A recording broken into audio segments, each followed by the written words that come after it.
Hello, everyone. Wow, I loved that welcome dance. I felt like I was at a rave or something pre-COVID times. Hello, everyone. My name is Marion, and I head up sales enablement at Skaled. For those of you who don't know what that means, I help provide sellers with the trainings and resources that they need to have engaging, valuable interactions with their potential customers. I like to describe myself as someone who helps transform sellers into trusted advisors. Today, I am going to walk you through developing your strategy for LinkedIn. So welcome. I'm so excited to be here with you. But before we get started, I wanted to tell you a little bit about my experience with LinkedIn for any of the skeptics out there. It started a few years ago. Back when I was an SDR, I would use LinkedIn every single day. I would identify prospects. I would connect with them. I would inevitably ask for a meeting. And I probably did this for hundreds of prospects. I did not post a single time. And you could probably guess how many meetings I got. It was one. And it's really not surprising at all. To be on the receiving end of that type of outbound strategy is not fun at all. Yesterday, when I was actually going through these slides and just perusing the Run Your World platform, I got one of these types of outbound messages.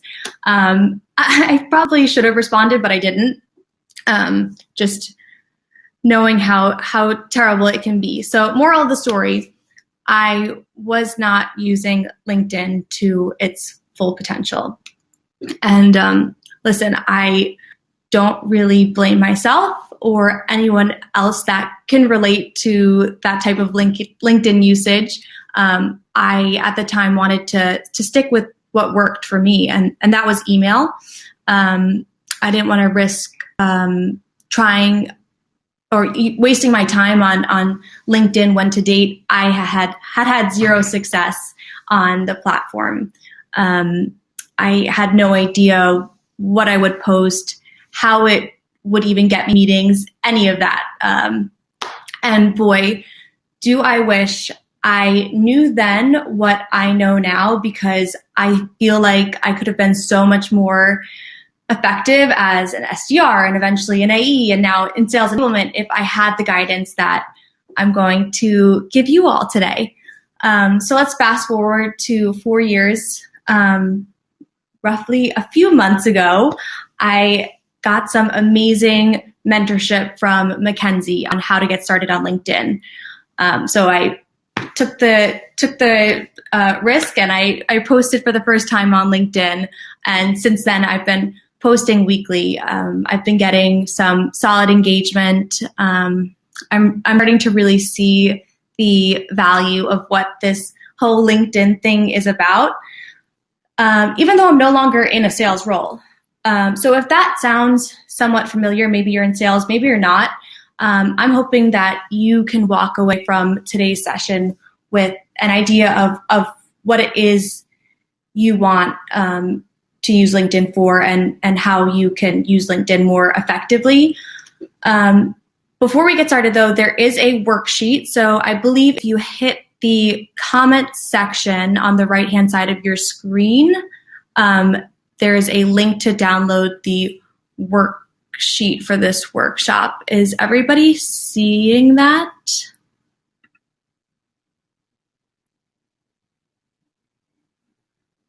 I see it. Awesome. Okay. So go ahead, do that right now. As we're going to be moving through the slides, I'm going to give a brief overview of each section, and I'll give you a few minutes to fill it out. Just wait until I give you the go ahead. And the questions are going to build on each other. So it's helpful to do them as we actually move along through the exercise. And by the end of the session, you will have a content plan. It's going to help you show up consistently and with purpose on LinkedIn. All right. So is everybody good to go?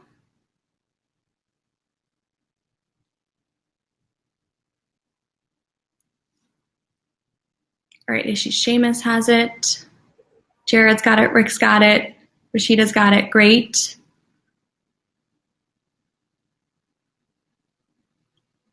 Perfect. It's on the top right, Shari. Should be by the comments section. Okay, great. All right.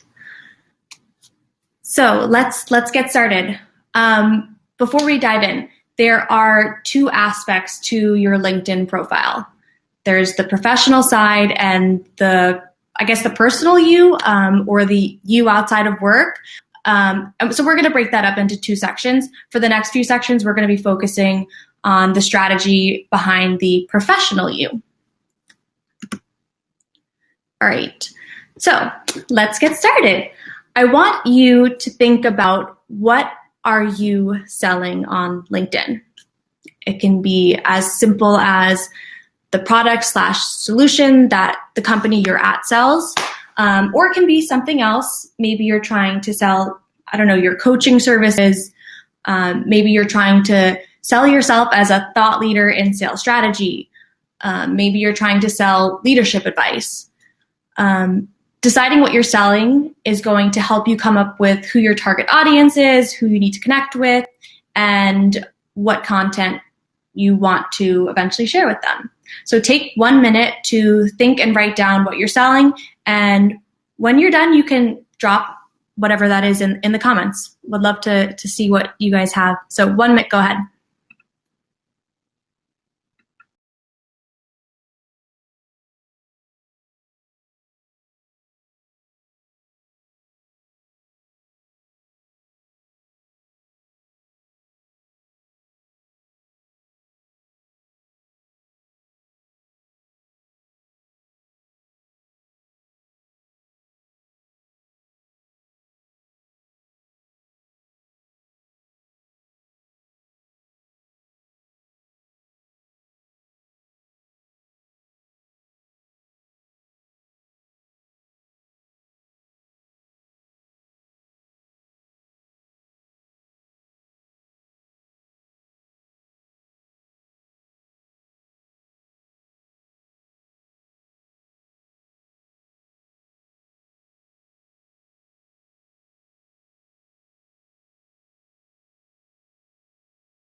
All right, so I already see everybody jotting down what they're selling.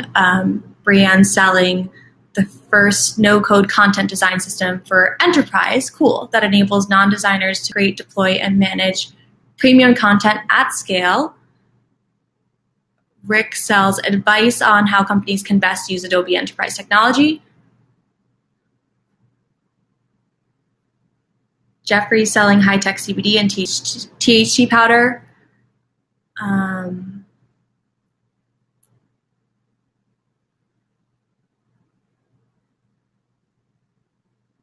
Great. Newton is selling custom data science tools that help people solve complex supply chain problems in a profitable way. Okay, I see some K-12 technology solutions. Very cool. I actually used to be a teacher before I started in sales. Okay, I see Claire is selling herself, her skills at digital marketing and content creation, particularly video creation. Awesome. All right, those are some great ideas. Let's keep going. All right. Now, it is impossible to show up authentically if you don't believe in what you're doing. At least for me, it is, and it might be because I'm not a very good actor. So why do you believe in what you're selling? For me, when I was an SDR and eventually an AE, I had very little guidance. It made parts of my job so incredibly hard, and I failed a lot. So my why is I put out the things I wish I knew so that others don't have to make the same mistakes I did. What about you? This might take a little bit longer, so why don't you take 90 seconds to write down why you believe in what you sell, and we can have maybe one or two people actually share out their responses. I'll pass the mic. So I'll give you 90 seconds to do that.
All right. Does anybody want to take the mic for a little bit and share, one, what it is that you're selling and why you believe in what you sell?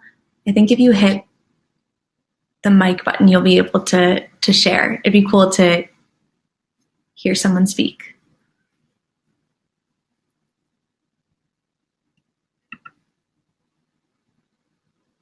All right, we got Ryan.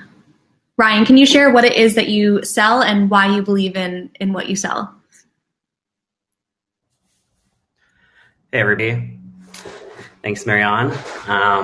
So I work for Ad Shoppers, and what we do is we sell to e-commerce marketers. And with e-commerce marketers, they are spending their time running ads, designing ads, getting the layout of their website really nice, writing out emails, automating sequences, doing all sorts of things to get people onto their website, looking at their products to convert. And what happens is a lot of people will actually end up looking at their website. A lot of people actually end up buying, but a lot of people, maybe you can relate, will go shopping online for a product, they really want to buy, and then maybe just think the price is a little too high, or maybe get distracted and just leave the website without filling out a cart or even entering in their email address. So we call these people ghosts, first of all. Ghosts of e-commerce present. And we're able to send these ghosts an email with a discount for the exact product they were looking at to their main inbox with their consent. And that just gets them back to buy more and really helps convert the products for those e-commerce marketers. Love that. I have to say, just from my own personal experience, I can definitely relate. I will get distracted when I'm in the middle of needing to buy something, and we'll get an ad later, and I was like, oh, I didn't actually finish getting this. I'm happy I got the reminder. Mm-hmm. Thank you. Thanks for sharing. Yeah, absolutely. Thanks for letting me. Does anybody else want to share what it is they sell and why they believe in what they do?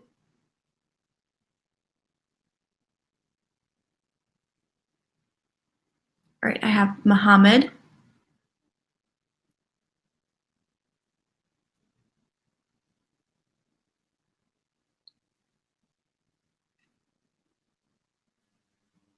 Hello. Hi. So I'm connecting from Jordan. That's in the Middle East. And what we do is, so what most people don't know is the deaf community has a huge issue of illiteracy. So over 80% of the world's population, of the world's deaf population. They don't know how to read and write beyond a very basic level. So what we have done is we created smart interpreting avatars that would make your organization's website and services accessible. So with the click of a button, you'll get like an avatar in the corner of your screen, and it will interpret the content of your website in sign language. So that's what we do. And we do that because we believe that everybody has the right to access information in their mother language and to make it accessible. So that's it. Love it. I can feel the why for that one. Thanks for sharing, Mohammed. All right. And we'll take one more. So I have Steve. It's going to take a second. Hey, Steve. Steve from London here in the UK. I work for a company called Diversified, and we're the largest audio-visual systems integrator. So we are the guys that sell Microsoft Teams rooms and Zoom and everything that's making the world run at the moment, which is pretty exciting. Obviously, people are looking to return to the office at the moment in a hybrid fashion, half at home, half back in the office. So we're deploying many thousands of systems for big enterprise clients around the world, and believe in it, it's helping the world to keep turning at the moment, which is lucky for me to be in an industry that's such in demand. Yeah, that's amazing. And also wonderful that your why is something that almost everybody can relate to, surely everybody in this conference right now. So thanks for sharing, Steve. Thanks. All right, let's keep going. All right, so you have written down what it is that you're selling, why you're selling it. Now I want you to think about who's buying it. Who's going to find what you're putting out there valuable? So if you need a little help here, maybe imagine a specific client that you currently love working with. Maybe think about a dream buyer that you're trying to get to work with you. This is going to be your target audience. And it doesn't have to be one role. For me, I target people in like tech, SaaS sales, and also people in sales enablement. So take 90 seconds to describe who buys your product, services, or ideas, and drop it in the comments. And this actually might be a good opportunity for those of you who have the same audience, target audience, to connect with each other, because you might be putting out valuable content that'll serve each other. So go ahead and do that.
Great. So I'm just reading some of the comments here. Looks like Seamus sells to software engineers. And Seamus, you might want to connect with, let's see, who was it? Maybe Jimmy? People who need upgraded IT hardware. Or, yeah, IT teams, I guess similar. similar organizations. Anybody else?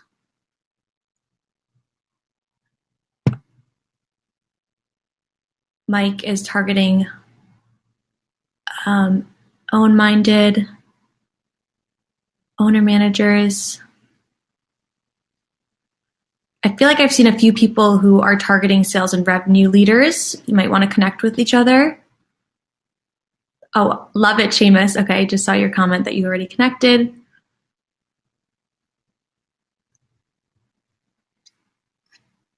Great, okay. Paul has HR business leaders focused on improving the people side of their business. Very cool. All right, let's keep going, moving along. So now that you've identified who your target audience is, I want you to think about why they care about what it is you're selling. So this, in my opinion, is the most important thing for you to understand, because knowing who you're creating content for helps you come up with content that resonates with them, because you can think about who they are, what they care about, what problems they have, what they want. And if you don't know the answer today, you can talk to your customers. You can do some research. You can understand what is really important to them and what is motivating them to buy your product. So take 90 seconds to determine what motivates people, or what motivates your target audience to buy your product, services, or ideas. And feel free to drop those in the chat too. I'm loving everybody's engagement.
All right, guys. So great to see everybody share the reasons why their target audience is coming out to buy their products, services, or ideas. I see there's some products out there that your customers are buying, but I also see Jared is targeting CEOs and different leaders because he wants to help their team be able to do sales more effectively, because he's a sales trainer. All right, and just a quick check. Is everybody able to also jot these into the worksheet itself?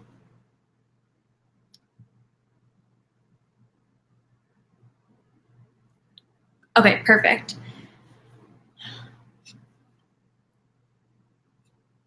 All right, okay. Now, we've covered the professional stuff.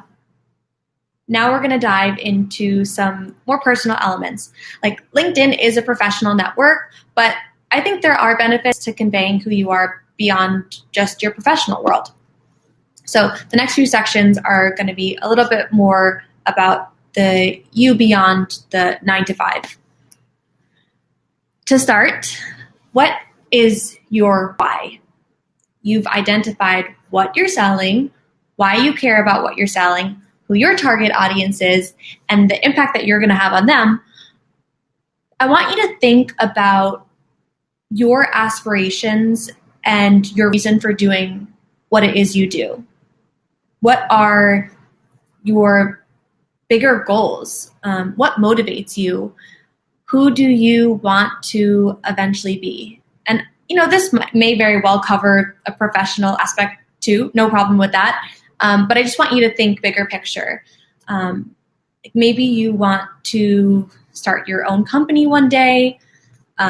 Maybe you want to sell your company one day because you already have one. Maybe you want to expand the reach.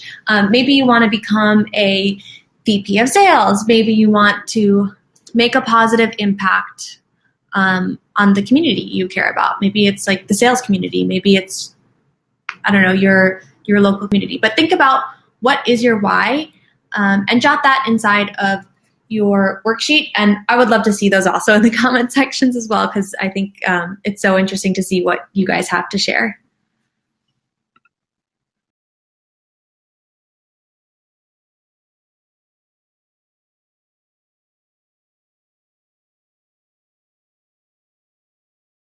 Love that, Jimmy.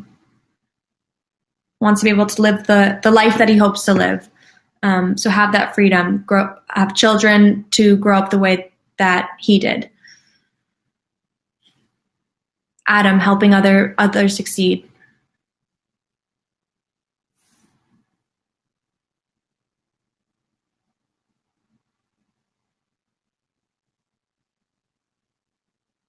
Nice, Newton. Be on the team that rings the bell on NASDAQ 2025.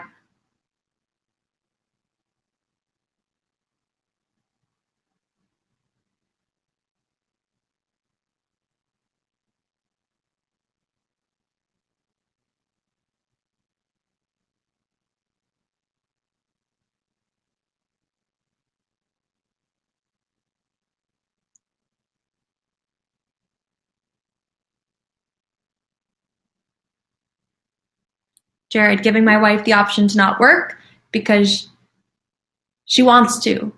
The option to work because she wants to, not because she has to.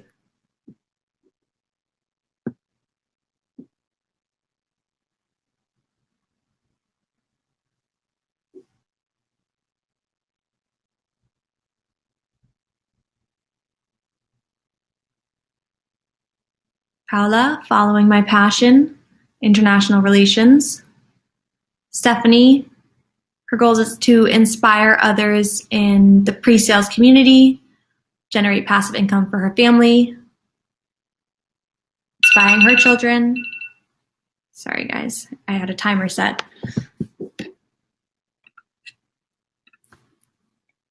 All right, these are amazing. For the sake of time, we're going to keep going. But thanks so much for sharing those ones. All right, so like I mentioned, I think it's important to convey who you are outside of the professional world, outside of your 9 to 5. What makes you relatable?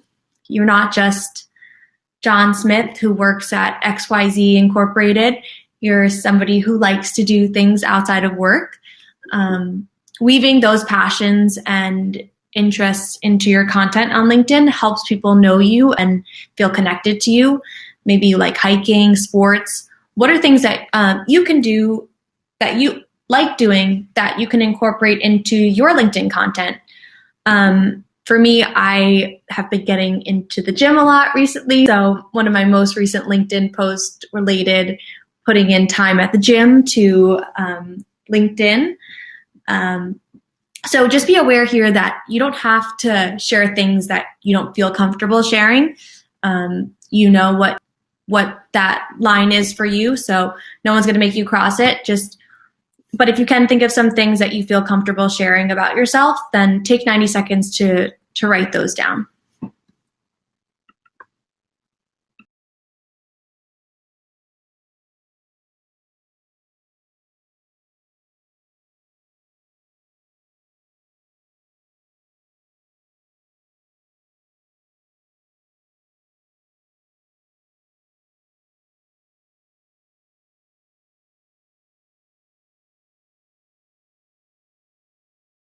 All right, I see we have some golf lovers here. Spending time with the family. 3 girls. 3 girls and a girl dog. Must have an awesome, fun house. Family first, great outdoors, with dogs and my horse. That's amazing. I always wanted a horse when I was younger. I live in the city, so I don't know how viable an option that is now. Traveling, hiking, eating well, cycling, tennis, gym. See, I'm seeing a lot of people have things that are in common. So that's the reason why we're doing this. When you notice that other people have things in common with you, then it's just another reason to connect or strike up conversation with them.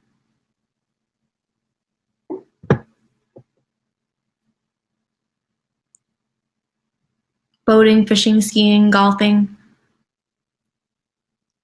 Love all of these. So you guys would be surprised how these different activities can help draw inspiration in coming up with content that will resonate with your target audience. All right, finally, I want you to think about, what do you think you should be posting about? Maybe you already know after doing this exercise what it is that you want to be posting about. Maybe you have some ideas, but you aren't sure. Maybe you think you should be posting about your company. For me, when I first got started, I was nervous that I would have to post all the time about my company. The reality is that I post maybe less than 25% about Skaled, or posts have to do with Skaled. And I only post about Skaled when it's genuinely related to some of the buckets that we just talked about, because I don't really want to post about something that I'm not genuinely excited about, or I don't feel like I can add value to the conversation. I want to be authentic in what I post about. So brainstorm a couple of things that you want to post about, or you feel like you could post about, given what we've just talked about.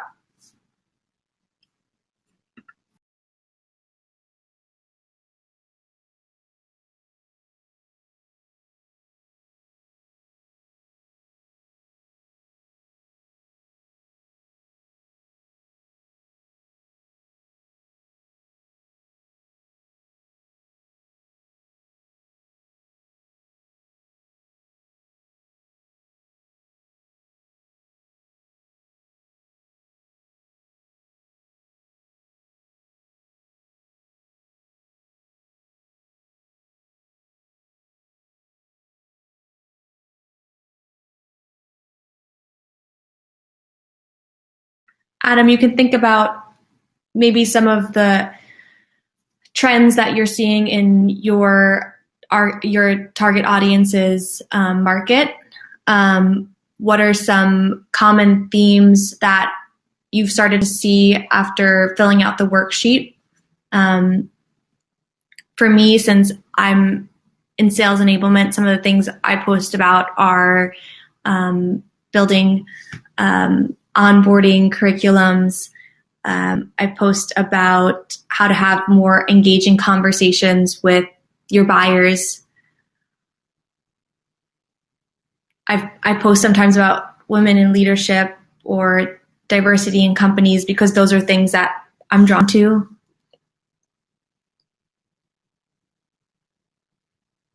So Jeffrey mentioned posting about the industry that you're operating in. That makes perfect sense too.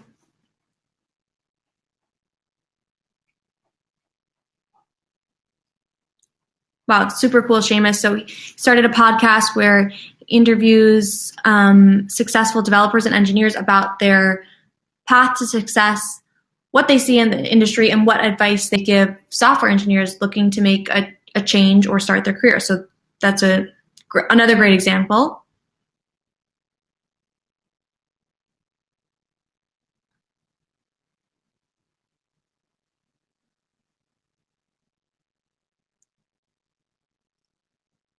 Ryan, I see you saying marketers would doubt your opinions when you've never owned a site yourself. And I totally understand that feeling, but I think if you're able to do some research and find some sources that you trust and share content that you've gotten from that, then why wouldn't they want to trust it?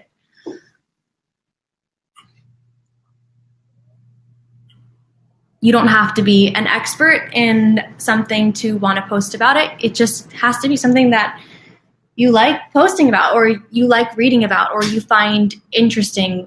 It stimulates your mind to come up with ideas or question things. So anything along those lines is great. You definitely don't have to be the pro. All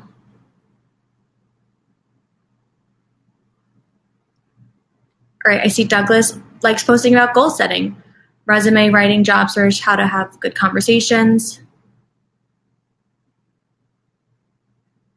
All right. Okay, so we don't have much time. You filled out your worksheet. Now we're going to use this to create your strategy. Using your worksheet for guidance, I want you to decide on 2 to 3 content pillars. So this is pretty similar to what we just talked about, but a content pillar would basically be the category that your content falls under. These should be broad enough that you would have a plethora of things to talk about or ideas to share, but not so broad that it's hard to define or it's hard to group together. So kind of similar to what I mentioned before, but my content pillars are sales enablement idea, like onboarding strategy, modern sales strategy, and women in leadership. These are the things that like I mentioned, like to read about. I like to formulate ideas on. It always makes my brain feel like it's buzzing when I read about it. So it's like something that sets me on fire. So look at your worksheet. What are themes that are jumping out to you? What do you feel like you're maybe developing expertise in, or something that you're really learning a lot about right now or really interested in learning about? And it should be somewhat related to all the different things that we just talked about. So your target audience, what you're selling, that problem that exists in the market that you're solving. And just to note, you don't have to stick with these forever. These might change even over the next few days during this conference, but having an idea of what it is that you're going to post is just going to give you a jumping off point and a place to get started. So come up with 2 to 3, jot those down, and when you're done, drop them in the comments.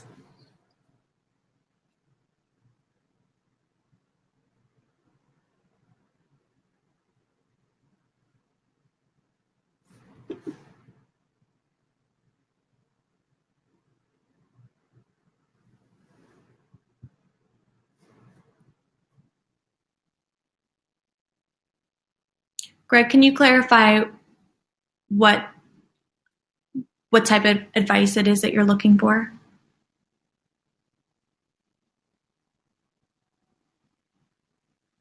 But I would generally say if a content pillar of inspirational posts, that would, I think, fall under the category of a little bit broad. So maybe you can hone it down to something a little bit more focused, like maybe specific to like leadership, inspiration, like Simon Sinek posts a lot of leadership, inspirational posts, or maybe inspiring posts for people that are specifically in an SDR role. So just when you have that specificity, it's easier to find people that will resonate with your content and find value in each of the posts that you make.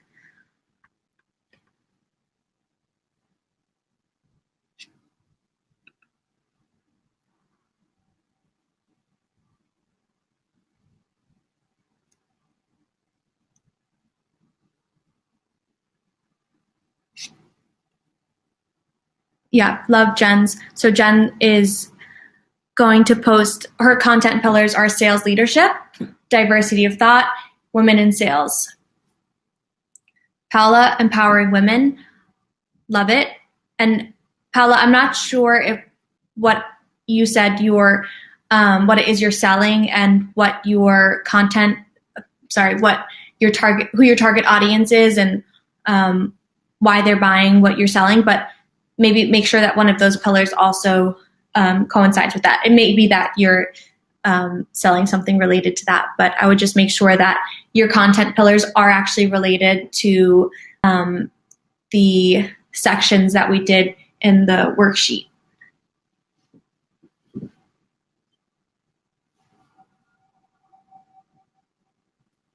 All right, so Jeffrey's is similar to what his earlier answers were on the worksheet. So one of them is how to nonprofit charity promotion, cannabis plant understanding, and industry innovation, because I remember you're selling something with THC and CBD.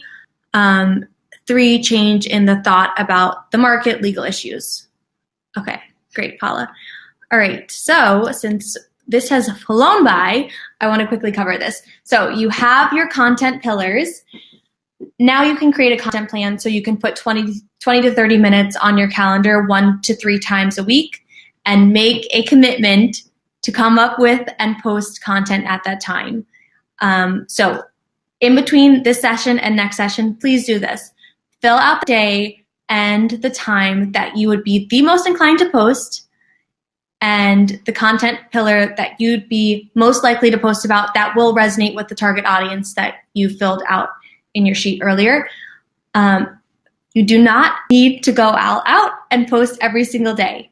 Do what's attainable and adjust from there. If you set up this for a time when it's really hard for you to post, and chances are you probably will miss it more often than you'd like, and that won't be very encouraging to your whole strategy. So set yourself up for success, have a tiny goal so that you can achieve it, and then you can adjust from there. All right, so since we're at 1:30, I'll let you do that after this. Jared, quick answer. From what I remember Mackenzie telling me, Monday's not the best day to post, but maybe she can shed some more insight. But before I let her do that, I just want to say thank you so much, everybody, for joining here today. You now have a basic LinkedIn strategy that you can start executing on. And guys, this is just the second session of a 2-day conference, so you totally should feel free to adjust your worksheet after hearing some ideas from other speakers. Totally okay. I just want you to use this as a starting point.